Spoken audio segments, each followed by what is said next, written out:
USA biolaboratooriumid, mis töötasid ohtlike patogeenide ja viirustega, olid ja on tõepoolest Ukrainas olemas. USA riikliku luurejuht Tulsi Gabbard avaldas andmed Ameerika biolaboratooriumide kohta üle kogu maailma, sealhulgas Ukrainas. Ameerika luureraportis on märgitud, et sellised keskused olid väidetavad Harkivis, Dnipros, Lvivis, Vinnetšas, Tšernihivis, Donetskis ja Luhanskis. Ja seal uuriti Siberi katku, tulareemia, seagripi, palavikukatku ja teiste haiguste tekitajaid. Kõlab hirmutavalt, eks? Ja veelgi enam, see langeb kokku selle Vene propagandaversiooniga, mida Kreml on aastaid levitanud. Sisuliselt avalikustas Tulsi Gabbard teabe, mis ilma põhjaliku uurimiseta on otseselt suunatud USA valitsuse vastu. Ja ta väidab, et ameeriklased rajasid Ukrainasse ohtlikke biolaboratooriume, et luua isegi bioloogilisi relvi. Aga just siin tulebki teemat hoolikalt uurida ja põhjalikult lugeda seda USA riikliku luureraportit, et mõista, mida see raport tegelikult paljastab. Näiteks, kui me vaatame neid niinimetatud tõendeid, mida esitas meile Tulsi Gabbard, siis näeme, et seal on isegi Ukraina linnad valesti märgitud, kuigi ta nimetab neid salajasteks dokumentideks. Pealegi on Tulsi Gabbard ilmselgelt lõpuks Kremli jutupunkte järginud. Miks ma seda ütlen? Sest ta astub tagasi juba 30. juunil.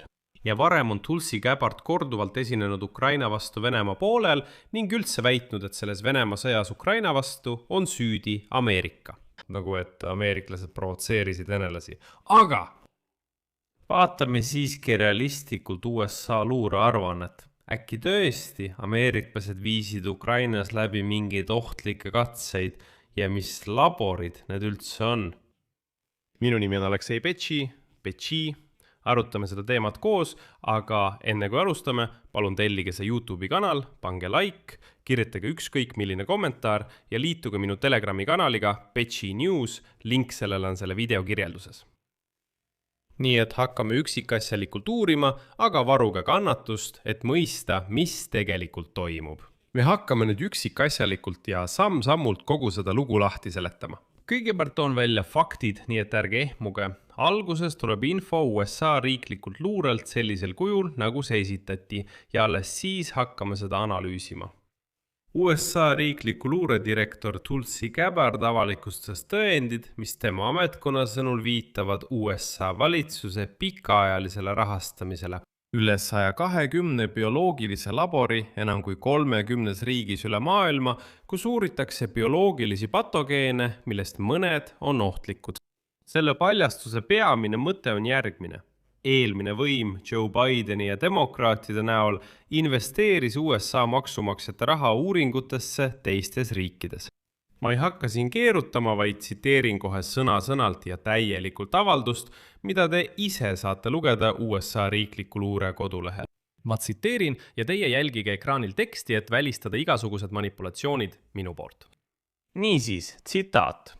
Pärast mitmekuulist luurekogukonna dokumentide ja arhiivide uurimist avalikustas riikliku luuredirektor Tulsi Gabbard uued tõendid selle kohta, et USA valitsus on juba ammu rahastanud enam kui 120 biolaborit enam kui 30 riigis. Nende biolaborite hulka kuuluvad ka laborid Ukrainas, mis võivad olla ohus jätkuva Venemaa ja Ukraina sõja tõttu. Näiteks on luurekogukond varem hoiatanud, et USA poolt rahastatud biolabor Ukrainas hoidis tõenäoliselt ohtlikke patogeene ja jäi haavatavaks pikaajalistele ohtudele, nagu Venemaa rünnakud, hõivamine või kahjustamine. Siiani on Ameerika rahva eest teadlikult varjatud tõendeid nende laborite olemasolu ja rahastamise kohta. Teave nende USA poolt rahastatud biolaborite olemasolu, ajaloo, asukoha ja rahastamise kohta on tahtlikult maha vaikitud mõjukate inimeste poolt, kes väitsid ekslikult, et neid pole olemas ning süüdistasid riiki, kes vastupidist rääkisid välisagentideks ja Ameerika reeturiteks olemises. Paljud neist USA valitsuse poolt rahastatud biolaboritest tegelevad praegu või on varem tegelenud ohtlike ja väga nakkavate patogeenidega seotud uuringutega, mõnel juhul hõlmates ka ohtlike patogeenide funktsioonivõimenduse uuringuid. seejuures praktiliselt ilma igasuguse kontrolli või järelevalveta. Siinkohal, vabandust, peatun korraks ja märgin kohe ära. Rahvusliku luurearuandes räägitakse ohtlikest patogeenide funktsioonivõimendusuuringutest. Jätke see hetk meelde, me tuleme selle juurde veel tagasi. Jätkan tsitaadiga. President Trump mõistab tõsist ohtu, mida ohtlikud funktsioonivõimenduse uuringud Ameerika rahvale kujutavad. Seetõttu võttis ta 25. mail 2025 vastu otsustava sammu, kirjutades alla täitevkorraldusele number 14292, mis lõpetab kogu maailmas funktsioonivõimenduse uuringute föderaalse rahastamise. Jällegi, kas jääb meelde seda sõnastust ja patogeenide funktsionaalse võimekuse definitsiooni. Edasi on USA riikliku luureameti veebilehel toodud Tulsi Gabbardi tsitaat.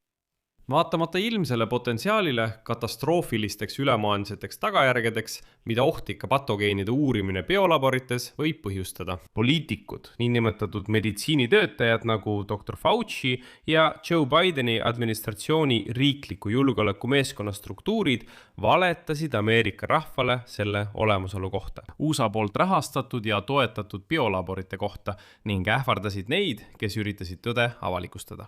USA riikliku luuredirektori amet jätkab tihedat koostööd partneritega kogu valitsuses, et kindlaks teha, kus need laborid asuvad, milliseid patogeene need sisaldavad. Ja lõpetada ohtlikud funktsioonivõimenduse uuringud, mis ohustavad Ameerika rahva ja kogu maailma inimeste tervist ja heaolu.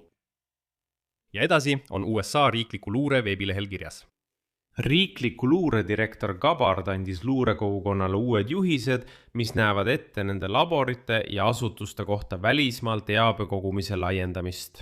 See direktiiv annab juba uusi üksikasju nende asutuste poolt läbiviidavate kliiniliste uuringute kohta, mis tekitab tõsiseid eetilisi, rahalisi ja julgeolekuga seotud muresid nende väidetavate rahvatervise ja riikliku julgeoleku algatuste suhtes. Ongi kõik. Lisaks sellele avaldusele on USA riikliku luure veebisaidil 4 lehekülge dokumenti, kus on märgitud, et selliseid laboreid oli 30 riigis. Kui Tulsi Gabbard tõi eraldi välja just Ukraina. Ja just siin algab kõige huvitavam. Dokumentidelt on selgelt näha, et USA riikliku luure juht kiitis nende dokumentide avalikustamise heaks juba 23. aprillil, kuid vaikis. Ja just see on see ebatavaline samm. Tulsi Gabbard tegi selle sammu vaid paar päeva enne lahkumist riikliku luuredirektori ametikohalt, mis juhib, märgin ära, valitsuste vahelist ametkonda, mis loodi USA mitmekesise luurekogukonna vahelise teabevahetuse koordineerimiseks. Ja alguses polnud üldse selge, miks Gabbard selle teabe avalikustas. Ja siiani pole päris selge, miks tal seda vaja oli. Nüüd räägime sellest, mis laborid need olid ja kas need olid tõesti salajased. Ette rutates ütlen, laborid olid olemas, kuid need polnud kunagi salajased. Asi on selles, et aastaid rahastas USA valitsus niinimetatud ühise ohtude vähendamise programmi raames tõepoolest jõupingutusi külmasõja aegsete uurimisprogrammide kaitsmiseks, mis olid peamiselt seotud Nõukogude Liidu bioloogilise ja keemiarelvatehnoloogiate arendamise programmidega. Lihtsalt ja lühidalt öeldes rahastasid ameeriklased programmi selleks, et hoida kontrolli all neid programme, mille Nõukogude Liit oli välja töötanud külmasõja ajal. Ja osa ülejäänud Nõukogude rajatistest asus kus? Kiievis, Tbilisis, mis on samuti teada, ja teistes kohtades endise Nõukogude Liidu territooriumil. Ja siin on teil üks väga huvitav moment. Asi on selles, et Donald Trumpi administratsioon keelas tõepoolest mais ameeriklaste raha kulutamise sellistele organismide modifitseerimise uuringutele, mille eesmärk on parandada nende bioloogilisi funktsioone sellistes riikides nagu Hiina. Kuidas teile selline asi tundub? See tähendab, et jah, ameeriklased rahastasid teatud biolaboratooriume Hiinas. Aga Hiina kohta Tulsi Gabbard vaikib. Ta ütleb, et Ukrainas oli see olemas. Jah, ja see pole sugugi saladus, et sellised USA valitsuse üksused nagu Kaitseministeerium on juba ammu rahastanud välismaiseid laboreid, mis tegelevad haiguste uurimisega. Selles pole midagi ülisalajast. Nüüd pöördume tagasi Tulsi Gabbardi ja tema väite juurde, et selles on süüdi Joe Biden. Venemaa on juba ammu kasutanud biolaborite teemat, mis väidetavad töötasid bioloogilise relva loomise nimel.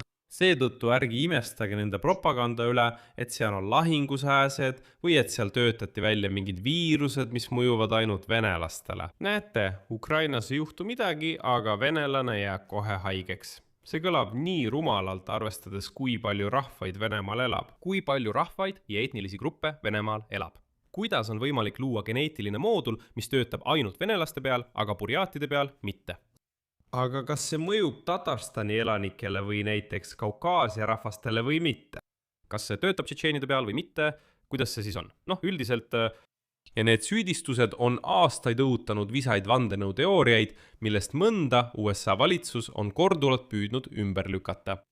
Ja näiteks 2023 aastal USA välisministeerium süüdistas Moskvat, tsiteerin, bioloogilise relva kohta levitatava desinformatsiooni mahu ja intensiivsuse suurendamises. Ebaõnnestunud katses juhtida tähelepanu kõrvale sissetungilt Ukrainasse, vähendada Ukraina rahvusvahelist toetust ja õigustada oma põhjendamatut sõda.